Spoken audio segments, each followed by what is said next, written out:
বন্ধু খুব শীত লাগতেছে, বিরাট ঠেলা। আমার তো বেড়ে জমে জমে যাওয়ার অবস্থায় ওটা কিন্তু লাইট মাইট আছে। আমি কি বিড়ি খাই, আমার কাছে গ্যাস লেগে থাকতে। ও বন্ধু চালি মনে হয় তোর মা বিড়ি খায় তাই না? তোদের চুলোর পিঠে যে গ্যাস লেগ থাকে প্রতিদিন। বন্ধু ওটা বাড়ি কাটতেছে, একটা বুদ্ধি পাইছি।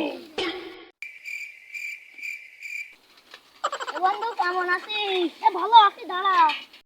আরে তো শীত লাগতেছ না? না, আমাদের এদিকে তো এখন গরম কাল।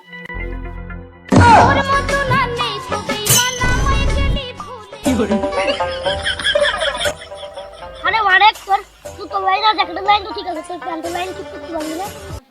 আছে এই দেখ, তলে প্যান্ট পরে আইছে, ইডির প্যান্ট বলে ময়লা হওয়ার ভয় থেকে তলে পরে আইছে। আর এখন তো রাস্তায় কোনো মেয়ে লোকও নেই।